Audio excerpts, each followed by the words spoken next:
Now we discuss the 8 queen problem algorithm. ये जो algorithm है ये जनरलाइज एल्गोरिथम है। आप जब 4 क्वीन का अगर एग्जाम में क्वेश्चन 4 क्वीन के लिए आता है तब भी आप इसको लिख सकते हैं, 8 क्वीन के लिए आता है या फिर और कोई नंबर दिया है तो आप उसको भी लिख सकते हैं। 8 क्वीन तो मतलब 8x8 का चेस बोर्ड होगा, 4 क्वीन मतलब 4x4 का चेस बोर्ड होगा। अगर आपको इन दोनों के अलावा 5 क्वीन गिवन है तो आप कितने का चेस बोर्ड लेंगे, 5x5 का। तो अब ये जो एल्गोरिथम है ये कैसे वर्क करने वाली है, एल्गोरिथम लिखना बहुत इंपॉर्टेंट रहेगा क्योंकि एग्जाम में एल्गो लिखने को आएगा ही एग्जाम में, इसलिए आपको इसको समझना बहुत ज़रूरी है। तो ये कैसे वर्क करती है, तो ये एल्गोरिथम एन क्वीन, यहाँ पर k, n दो वैल्यूज गिवन है। n क्या है, नंबर ऑफ क्वीन्स है, ठीक है, और k मतलब उस क्वीन का नंबर रहेगा। यूजिंग बैक ट्रैकिंग सॉल्व कर रहे हैं तो यहाँ पर मैंने कमेंट सेक्शन में भी लिखा, using back tracking this print all possible placement of n queen on n×n chess board so that they are non attacking. Non attacking का मतलब है कि वो सेम रो में नहीं होनी चाहिए, सेम कॉलम में नहीं होनी चाहिए और डायगनल भी एक में भी नहीं होनी चाहिए, नहीं तो वो एक दूसरे को क्या करेंगे, अटैक करेंगे। तो स्टार्ट कर रहे हैं इसका सॉल्यूशन करना। तो अब आपको बताया मैंने कि ये 8 क्वीन प्रॉब्लम थी। तो 8 क्वीन प्रॉब्लम में हम आंसर किस में स्टोर कर रहे थे, एक ऐसा मान लीजिए कि हमारा एक एरे हो गया, तो इस एरे की साइज कितनी हो गई, 8 साइज हो गई। क्यों हो गई साइज, क्योंकि यहाँ पर 8 क्वीन के लिए कॉलम नंबर प्लेस करा है कि x1 क्वीन कहाँ पर है, 4th कॉलम में, x2 क्वीन कहाँ पर है यानी 6th कॉलम, यानी सेकंड क्वीन कहाँ पर है, 6th कॉलम में। और रो ऑलरेडी हमने फिक्स कर दिया कि फर्स्ट क्वीन फर्स्ट रो में आएगी, सेकंड क्वीन सेकंड रो में आएगी। तो रो वाला तो फंडा हमारे पास है, पर हमें ये चेक करना पड़ेगा कि दोनों क्वीन सेम कॉलम में तो नहीं आ गई है और डायगनल भी सेम है कि नहीं। तो डायगनल और कॉलम चेक करना जरूरी रहेगा। तो सबसे पहले हमने स्टार्ट करा for i equals to 1 to n do. n क्या है यहाँ पर, जितनी नंबर ऑफ क्वींस है, ठीक है। तो कितनी नंबर ऑफ क्वींस है, अगर ये 8 क्वीन है तो 8 इसकी वैल्यू होगी, ठीक है। तो जनरली आई यहाँ पर क्या रिप्रेजेंट कर रहा है, कॉलम रिप्रेजेंट कर रहा है, क्योंकि हमें प्लेस क्या करना है, 8 कॉलम में इन क्वींस को प्लेस करना है। हर एक क्वीन का हमें क्या निकालना है, कॉलम नंबर निकालना है। ये यहाँ पर कॉलम नंबर ही हमने फाइंड करना है। तो सॉल्यूशन स्टार्ट कैसे हुआ, अगर हमारा फर्स्ट वैल्यू आई की कितनी है, 1 है, 1 से स्टार्ट कर दे। इफ प्लेस के आई, के क्या है, केथ क्वीन है, अगर उस केथ क्वीन को हम फर्स्ट कॉलम में प्लेस कर सकते हैं कि नहीं। तो के की वैल्यू भी हमारी कहां से स्टार्ट होगी, 1 to n तक चलेगी। तो हम क्या कर रहे हैं कि क्या फर्स्ट क्वीन को फर्स्ट कॉलम में प्लेस कर सकते हैं कि नहीं। तो इसके लिए हमने एक और एल्गोरिथम का यूज करा है, उसका नाम क्या है, प्लेस, वो भी मैं आपको एक्सप्लेन कर दूंगी। ये एल्गो क्या करेगी, या तो ट्रू वैल्यू रिटर्न करेगी या फिर फॉल्स वैल्यू रिटर्न करेगी। ट्रू का मतलब हो गया कि दो क्वीन सेम कॉलम में नहीं आ रही है और वो डायगनल भी एक दूसरे को अटैक नहीं कर रही है, ठीक है। तो अगर ये ट्रू रिटर्न करता है तो आप इस पर्टिकुलर पोर्शन में आ जाएंगे। अगर ये फॉल्स रिटर्न करता है तो वापस क्या हो जाएगा, आई की वैल्यू इंक्रीज हो जाएगी, मतलब आप फिर से नए कॉलम में चेक करेंगे कि आप नए कॉलम में केथ क्वीन को प्लेस कर सकते हैं कि नहीं कर सकते, ठीक है। अभी फिलहाल सोच लिया हमने कि ये जो प्लेस फंक्शन है ये हमें क्या रिटर्न कर रहा है, ट्रू, यानी हमारी बाउंडिंग कंस्ट्रेंट फॉलो कर रहा है। और जब बाउंडिंग कंस्ट्रेंट फॉलो कर रहा है तो हम अंदर आ गए और यहाँ पर हमने क्या स्टोर कर दिया है कि केथ क्वीन को हमने कौन से कॉलम में प्लेस कर दिया, फर्स्ट कॉलम में प्लेस कर दिया, ठीक है। तो फर्स्ट कॉलम में प्लेस कर दिया, ये यहाँ पर फर्स्ट कॉलम में आ गया क्योंकि नॉन अटैकिंग पोजीशन मिली हमें, बाउंडिंग फंक्शन को सेटिस्फाई करा। तो हमने यहाँ पर क्या कर दिया कि फर्स्ट क्वीन को हमने किस जगह प्लेस कर दिया, फर्स्ट कॉलम में। जैसे एग्जांपल देख ले, ये सॉल्यूशन वेक्टर बोला मैंने आपको कि ये 8 साइज का एरे लेना है। यहाँ पर इसमें हमें क्या करना है, हर एक क्वीन को किस कॉलम में प्लेस कर रहे हैं उसको स्टोर करना है। तो जैसे मैंने थर्ड क्वीन को 8 कॉलम में प्लेस करा है तो ये मेरा के की वैल्यू हो गई और ये मेरा किसकी वैल्यू हो गई, आई की वैल्यू हो गई, ठीक है। चलिए आगे चलते हैं। यहाँ पर अगर आपका k इक्वल्स टू n है, यानी आप लास्ट क्वीन को n मतलब 8 है और यानी 8th क्वीन को आप प्लेस कर चुके हैं, ठीक है। तो देन आप क्या राइट करेंगे, सॉल्यूशन को राइट कर लेंगे। तो सॉल्यूशन को जब राइट कर लेंगे तो सॉल्यूशन कहां से कहां तक राइट कर लेंगे, 1 to लेकर 8 तक आप सॉल्यूशन को राइट कर लेंगे। पर अगर आप लास्ट क्वीन तक नहीं पहुंचे हैं, मतलब अभी सिर्फ 4 क्वीन को ही आपने, यानी यहाँ तक का ही सॉल्यूशन बना है, आगे सॉल्यूशन बनना बाकी है, तो हम क्या करेंगे, हम नेक्स्ट क्वीन को प्लेस करना शुरू करेंगे और इसको वापस से रिकर्सिवली कॉल करेंगे। रिकर्सिव कॉल है, एन क्वीन लिखा है, एल्गो का नाम भी एन क्वीन है, यानी हम वापस से क्या कर रहे हैं, रिकर्सिवली फंक्शन को कॉल कर रहे हैं, किससे, k+1 क्वीन से, यानी फर्स्ट क्वीन के बाद अब जैसे सेकेंड क्वीन को आप प्लेस करना स्टार्ट करेंगे। ठीक है, तो सॉरी, तो प्लेस एल्गो क्या टेस्ट कर रही है कि आपने जो क्वीन है, के क्वीन, उसको आयत कॉलम में प्लेस कर सकते हैं कि नहीं कर सकते हैं। तो मैं आपको ये वाली एल्गो बताती हूँ, प्लेस वाली, ये मेरी प्लेस वाली एल्गो है। ये एल्गो क्या रिटर्न कर रही है, true if a queen can be placed in kth row and ith column. ठीक है, ये अब क्या रिप्रेजेंट कर दिया कि kth row and ith column में स्टोर हो सकती है कि नहीं, अदरवाइज रिटर्न फॉल्स। जैसे आपको पहले भी बताया था कि हर एक क्वीन फिक्स है कि अगर फर्स्ट क्वीन है तो फर्स्ट रो में ही आएगी, सेकंड क्वीन है तो सेकंड रो में ही आएगी, थर्ड क्वीन है तो थर्ड रो में ही आएगी। तो इसका मतलब ये हो गया कि के का यूज हम रो के लिए भी कर सकते हैं। तो हमने यहाँ पर अब इस फंक्शन में, पर्टिकुलर प्लेस वाले फंक्शन में, अब ये के क्या रिप्रेजेंट कर रहा है, रो नंबर रिप्रेजेंट कर रहा है। ठीक है, तो अब हम टेस्ट कर रहे हैं कि if a queen can be placed in kth row and ith column, otherwise return false. अगर उसको kth रो के ith कॉलम में प्लेस कर सकते हैं तो ठीक है, क्या रिटर्न करेंगे, ट्रू। पर अगर नहीं कर सकते हैं तो हम क्या रिटर्न करने वाले हैं, फॉल्स। और जो हमारा x वेक्टर है उसको हमने क्या लिया है, ग्लोबल एरे लिया है, और इसमें चेक करने के लिए कि सेम कॉलम में 2 क्वीन तो नहीं आ गई है, तो इसके लिए हम क्या करेंगे, k-1 यानी प्रीवियस वाली वैल्यू तक इसको चेक करेंगे। ठीक है, मैं एग्जांपल से बता देती हूँ आपको। तो अब मैं आपको बताती हूँ कि ये एग्जैक्टली वर्क कैसे कर रहा है। एक छोटा सा एग्जांपल ले लेते हैं कि जैसे ये 8x8 का चेस बोर्ड था, इसमें तीनों क्वीन पहले से प्लेस थी।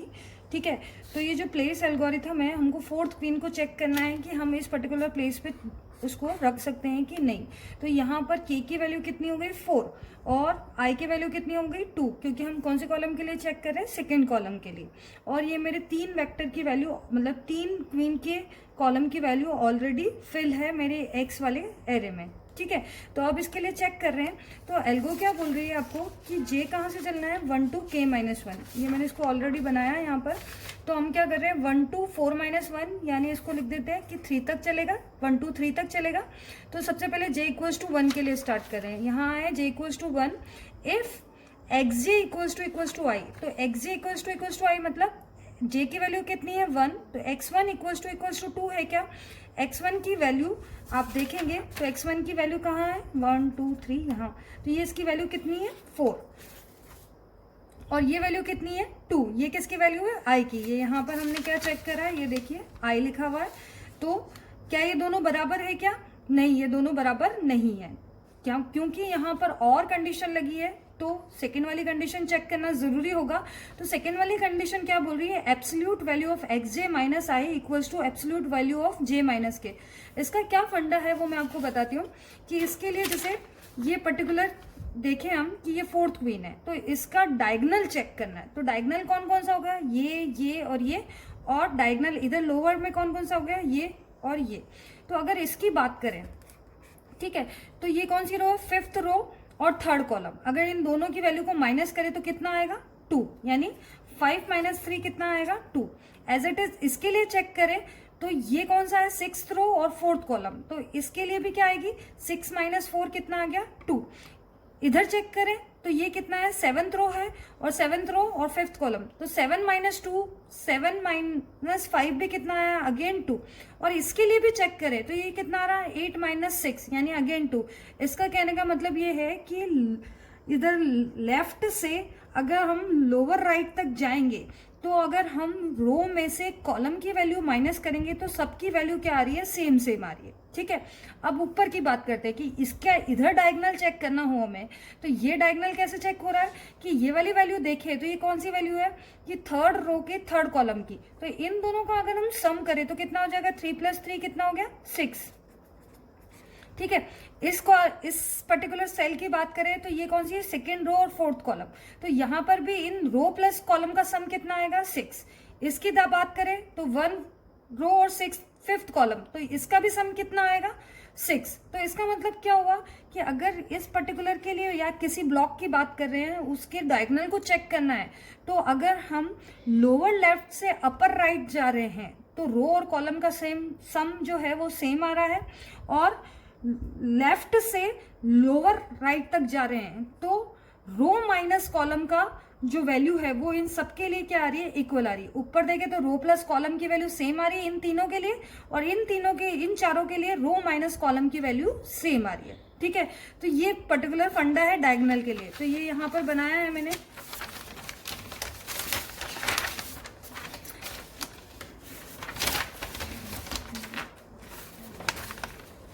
कि upper left to lower right जाएंगे तो same value of row minus column. ठीक है, यानी अब यहां अपर लेफ्ट टू यानी upper left to lower right, तो रो माइनस कॉलम की वैल्यू क्या है, सेम है। ऐसे ही अगर आप upper right to lower left जाएंगे, यानी ऊपर से राइट से लोअर लेफ्ट जाएंगे, तो रो प्लस कॉलम की वैल्यू क्या है, सेम है। यानी 3 प्लस इसके इस थर्ड रो के थर्ड कॉलम की वैल्यू, यानी इन दोनों का जो सम है वो क्या आ रहा है, 6 आ रहा है। इन दोनों का सम जो आ रहा है वो भी कितना आ रहा है, 6। इस दोनों का रो और कॉलम का सम कितना आ रहा है, 6। मतलब रो और कॉलम की वैल्यू का सम कितना आ रहा है, 6 आ रहा है। ठीक है, तो इसको ऐसा लिख दिया कि क्या बोल रहे हैं हम, कि अगर आपको suppose 2 queen are placed at position I, J and K, L, यानी एक क्वीन कहाँ पर है, ith रो के jth कॉलम में, और दूसरी क्वीन कहाँ पर है, kth रो के L कॉलम में। ठीक है, तो चेक करना है कि दोनों डायगोनल है कि नहीं। तो इसके लिए हमने क्या करा कि अगर हम दोनों में को सब्ट्रैक्ट करें, रो माइनस कॉलम को सब्ट्रैक्ट करें रो माइनस, तो ये दोनों क्या वैल्यू आनी चाहिए, बराबर आई। तो इसका मतलब क्या हो गया कि वो सेम डायगोनल में एक दूसरे को अटैक कर रही है। अगर इन दोनों का एडिशन सेम आया, इसका मतलब भी क्या हुआ कि वो दोनों एक दूसरे के डायगोनल में है। जैसे यहाँ पर आ रहा है कि यहाँ पर अगर आप बोले कि ये क्वीन अगर यहाँ पर होती, दूसरी क्वीन, तो यहाँ पर क्या होता कि ये और इसके जो आपकी रो और कॉलम की वैल्यू 3 + 3 कितना होता है, 6। और इसकी बात करें तो यहाँ पर कितना होता, 4 और 2 यानी 6। तो ये दोनों के रो और कॉलम का सम कितना आ जाता, सेम। इसका मतलब ये दोनों क्या होती है, एक दूसरे को डायगोनली अटैक करती है। इस फर्स्ट इक्वेशन को रीअरेंज करा है, और रीअरेंज करेगा तो ये दोनों क्या बन रही है, सेम बन रही है। तो क्योंकि सिर्फ साइन चेंज हुआ है तो इसलिए हमने यहाँ पर इनकी क्या वैल्यू ली है, एब्सोल्यूट वैल्यू ली है। ठीक है, तो दोनों क्वीन डायगोनल में कम प्लेस होगी जब J - L equals to I - K होगा। मतलब यहाँ पर हम क्या प्लेस कर रहे हैं कि ith रो के jth कॉलम में एक क्वीन प्लेस है, और एक दूसरी क्वीन कहाँ पर प्लेस थी आपकी, kth रो के lth कॉलम में। ठीक है, तो इन दोनों को चेक करना है कि वो डायगोनल है कि नहीं। तो ये हमारी कंडीशन पर्टिकुलर रहेगी। और फंडा मैंने आपको बता दिया है कि इस ऊपर की साइड जाएंगे तो रो और कॉलम का सम सेम आने वाला है, और नीचे की साइड बढ़ेंगे तो रो माइनस कॉलम का सम सेम आने वाला है। ठीक है, तो इसको मैंने यहाँ कैलकुलेट करके रख दिया है कि जैसे एब्सोल्यूट वैल्यू ऑफ 4 - 2 और इधर एब्सोल्यूट वैल्यू ऑफ 1 - 4 आ रही है। यहाँ पर मैंने सिर्फ क्या करा है, ये xj - I और j - k की वैल्यूज को पुट करा। तो यहाँ पर मैंने देखा कि मेरी कोई भी वैल्यू क्या आ रही, नहीं आ रही सेम। अगर इसको माइनस करेंगे तो ये कितना आ रहा है, 2, और इसको माइनस करेंगे तो ये कितना आ रहा है, -3। एब्सोल्यूट वैल्यू ले रहे हैं मतलब ये 3 आ रहा है। तो ये दोनों बराबर नहीं आ रहा है, यहाँ पर भी ये दोनों बराबर नहीं आ रही, यहाँ पर भी ये दोनों बराबर नहीं आ रही। इसका मतलब ये हो गया कि जो मैं चेक कर रही थी, क्या चेक कर रहे थे हम, कि हम ये चेक कर रहे थे कि आप 4th रो के 2nd कॉलम में 4th क्वीन को प्लेस कर सकते हैं कि नहीं। तो प्लेस कर सकते हैं। मुझे कोई भी कॉलम सेम नहीं मिला, आगे की तीनों वैल्यूज चेक कर ली मैंने, और मुझे कोई भी डायगोनल वैल्यू में भी कोई अदर क्वीन नहीं मिली, वो भी मैंने चेक कर लिया। तो ये जब दोनों कंडीशन ट्रू हुई, हर एक के लिए चेक करा, 1 2 3, यानी तीनों जे का लूप कितनी बार चल रहा है, 3 बार। तो ये मैंने वैल्यू 3 बार चेक करी, इसलिए मैंने ये कैलकुलेशन j = 1 के लिए लिखा है, j = 2 के लिए लिखा है, j = 3 के लिए लिखा है।